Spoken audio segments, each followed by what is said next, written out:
continuer sur les rencontres, sur le lien. On a tous fait un jour une rencontre qui a changé notre vie, ou pris une décision qui a changé la trajectoire de nos vies. Bientôt, vous allez rencontrer vos filleuls, vous allez rencontrer vos marraines ou votre parrain.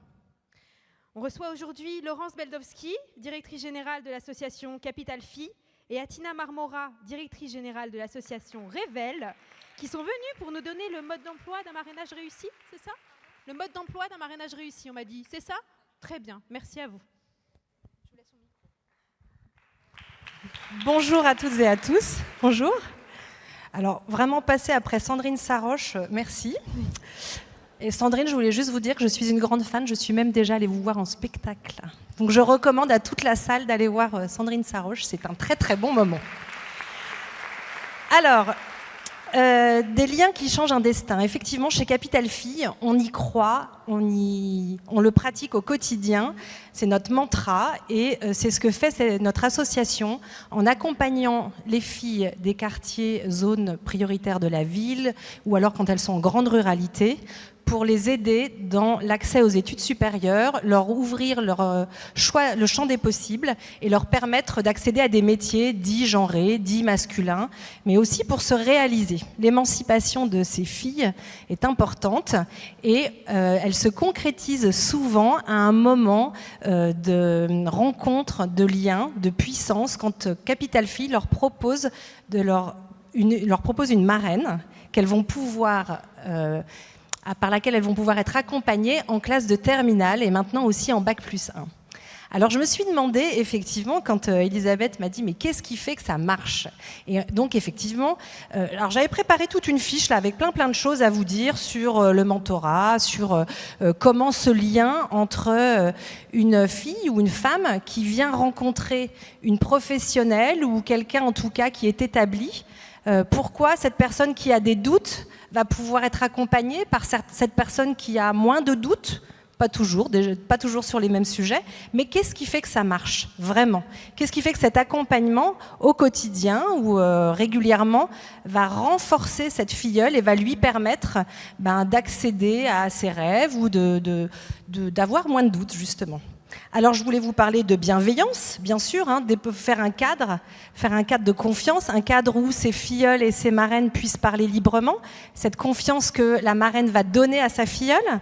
Je voulais vous parler aussi de douceur et de patience, parce que cette relation de confiance, elle ne se crée pas en 2 secondes. Il faut vraiment être dans cette douceur, dans le temps qu'on doit accorder à ces échanges et qui va permettre de créer cette confiance et de toujours aller plus loin dans cette relation de confiance qui feront que la filleule réfléchira plus loin, accompagnée par sa marraine. Évidemment, quand on parle de mentorat, on parle d'écoute active. Toujours d'écoute active, c'est très important. Reformuler la façon dont votre filleule vous parle pour pouvoir être sûr de ce qu'elle vous dit. Ne pas juger ses propos, mais l'écouter, ne pas décider à sa place aussi, c'est très important. Les filleuls sont des personnes qui ont besoin d'aide, qui ont besoin d'être aiguillées, qui ont besoin d'être accompagnées, mais elles n'ont pas besoin qu'on décide de ce qui est bien pour elles. C'est très important de retenir cet élément. Les marraines ne sont pas là pour décider à la place de leurs filleuls. Elles sont là pour les accompagner dans un cheminement. Et ça, vraiment, il faut le retenir, parce que sinon, vous tombez dans les travers que peut engendrer le marrainage. Alors, on ne va pas parler trop de cette infantilisation qui peut arriver quand tout d'un coup, vous avez vraiment une filleule qui doute beaucoup, qui a besoin de repères. Et là, vous ne devez pas prendre le dessus sur ses convictions. Vous devez juste l'aider à poser ces sujets. Vous devez l'aider à trouver au fond d'elle ses compétences, ses soft skills. On en parle beaucoup en entreprise des soft skills. Pour une jeune, par exemple, nous chez Capital Filles, quand elles sont en terminale ou en Bac+1, quand on leur dit « mais forcément tu as des compétences » et qu'elles nous répondent « je me sens un peu vide de ces compétences ». Ah bon? Mais alors tu as fait quoi? Tu as fait des colos? Ah, donc tu sais accompagner peut-être. Tu as fait du babysitting? Tu as un sens des responsabilités. Voilà, c'est à la marraine de creuser dans cet espace de confiance et de pouvoir permettre à la filleule de raconter vraiment qui elle est et ce à quoi elle aspire. Et puis surtout, ne la jugez pas. Ça, c'est vraiment quelque chose d'important parce que vous allez peut-être être complètement en phase avec votre filleul sur sa vision des choses, sur ses valeurs, sur tout un tas de sujets, et puis peut-être pas. Et en fait, vous ne devez pas la juger pour ça. Votre relation de marrainage, la marraine, elle est là pour être bienveillante. On revient à la première notion. Et en fait, tout ça, on pourrait en parler des heures, mais ce qui guide cette force du lien, la puissance du lien, ce sont nos émotions. Et ça, quand on parle de marrainage, on n'en parle pas. Et chez Capital Phi, tous les mois, on fait des coachings pour accompagner nos marraines. Parce que finalement, être marraine, c'est difficile aussi quand on est un peu dépourvu face à une filleule qui rencontre des problèmes graves, ou alors qui est vraiment complètement perdue. Comment on fait pour trouver le fil et pour l'aider à trouver sa voie? Et forcément, tout ça va générer beaucoup d'émotions. Alors, je ne sais pas si ça vous parle, ces émotions. Je ne sais pas si certaines d'entre vous ont déjà été marraines. Est-ce qu'il y a des émotions qui vous viendraient en tête, comme ça, d'une relation de marrainage que vous avez déjà eue? Oui? La fierté de sa filleule, ça c'est une émotion très positive. Et puis la fierté aussi d'accompagner et de réussir à faire trouver sa voie. Vous avez d'autres idées? Le stress? Oui, se retrouver dans un cadre intime avec une filleule, ça peut être aussi très stressant parce que on rentre dans son univers et on ne sait pas si on va être apte. La patience, ouais. L'impatience? Ah oui, l'impatience. Oui. L'impatience aussi. En fait, l'idée de toutes ces émotions, parce que vous pouvez aussi éprouver de la colère, une filleule qui arrive régulièrement en retard à un rendez-vous alors que vous avez pris votre demi-journée pour l'accompagner.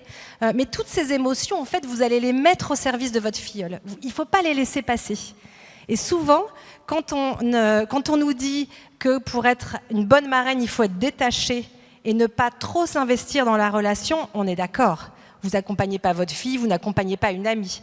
Mais ces émotions vont vous permettre à la fois de trouver du positif pour l'accompagner sur tout ce qu'elle génère de positif et aussi utiliser vos sensations négatives, vos émotions négatives pour lui expliquer ce qu'elle peut renvoyer dans certaines situations. Effectivement, par exemple, d'arriver régulièrement en retard à des rendez-vous quand elle sera face à un recruteur ou pour un stage, ça génère effectivement de l'agacement, voire de la colère si ça se répète. Donc, vous pouvez profiter de ces émotions et lui faire partager. Tout est bon à prendre.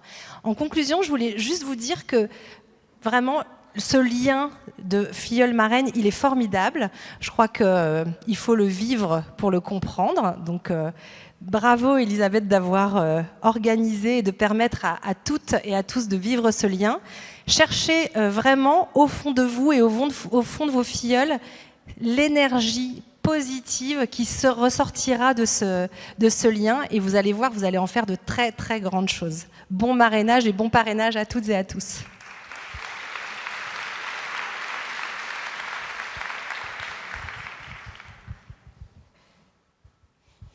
Bonsoir à toutes et à tous. Donc, Tina Marmora, il y a 10 ans, j'ai créé une association, l'association Révèle, qui est partie d'un sentiment de colère. À l'époque, j'étais formatrice, j'intervenais dans les lycées, plutôt en quartier prioritaire de la ville, et à chaque fois que je posais la question à une jeune fille, tu veux faire quoi plus tard? J'avais le fameux top 3 des métiers, secrétaire, assistante de direction, puéricultrice. J'avais aucune jeune fille qui me disait, je veux être architecte, je veux être écrivaine, je veux être pilote d'avion ou militante associative. Et c'est là que je me suis rendu compte qu'in fine, l'égalité des chances, ça passe d'abord par l'égalité des rêves. Et que si on n'accompagnait pas les jeunes filles à ouvrir le champ des possibles, à dépasser ces phénomènes d'autocensure, ces problématiques d'estime de soi, et on en a parlé tout à l'heure, on leur offrait pas la possibilité de faire un vrai choix. Puisqu'il s'agit de ça, in fine, comment je fais des choix en conscience. Et donc Révèle s'est créé et on a proposé à ces jeunes filles de travailler autour de 3 objectifs. Donc on accompagne des adolescentes, 14-20 ans, donc vraiment à l'âge où on se pose des questions, et on les aide à ouvrir le champ des possibles, à prendre confiance en elles, et aussi à favoriser le passage à l'action qui permet d'ancrer des réussites. Et donc on a des programmes. Et dans ces programmes, c'est des accompagnements à la fois collectifs et individuels. Et ce que j'aimerais vous partager aujourd'hui, c'est justement cette force, cette puissance de la rencontre de mondes qui ne se rencontrent pas. Puisque chez Révèle, on a ces jeunes femmes, on a aussi des rôles modèles qui viennent du monde de l'entreprise et qui viennent écouter ces jeunes filles pitcher leurs projets. Et il se passe des choses assez extraordinaires dans cette relation, parce que ce sont des mondes qui n'ont pas l'habitude de se côtoyer.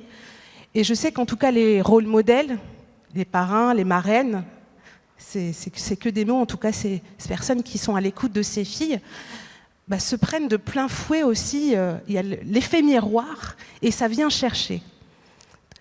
Si je devais donner des conseils, parce que c'est très compliqué en 3 minutes, l'important c'est que vous allez avoir 6 rendez-vous. À mon sens, les 3 premiers rendez-vous ne doivent servir uniquement qu'à la rencontre. Vraiment, soyez curieux, parlez de vous, pourquoi vous voulez être marraine, quelle est votre intention, pourquoi vous êtes là aujourd'hui, pourquoi vous avez choisi de vous engager dans ce projet. Je suis convaincue qu'une relation est puissante quand on est en pleine vulnérabilité, quand on partage vraiment qui on est à l'autre. Ce n'est pas seulement la jeune fille qui va vous partager qui elle est.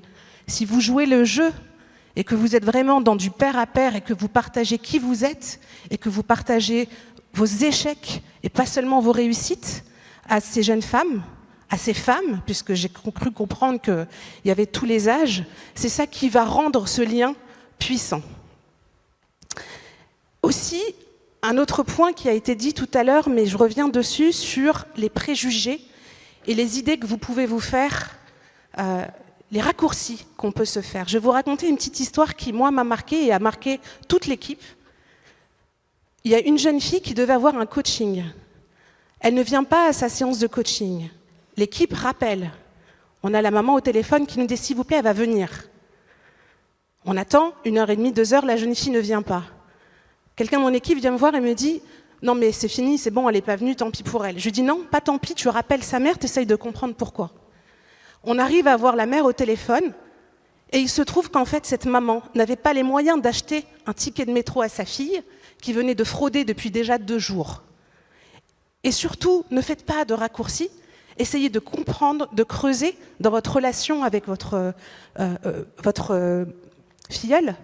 Essayez de creuser ce qu'il y a derrière ce qui est dit. Vraiment, je vous invite à ça parce que c'est quand vous ferez ça que vous allez vous aussi en ressentir plus grandi, que vous allez apprendre des choses. Vous êtes vraiment là pour apprendre l'un de l'autre et c'est ce qui a été dit aussi tout à l'heure. C'est une rencontre, la rencontre de 2 mondes. Ce sont des histoires qui vont s'affronter, se confronter, s'enrichir. Et merci pour cet engagement, c'est précieux. Ces heures que vous allez donner sont précieuses. Profitez-en. Merci Elisabeth pour l'invitation.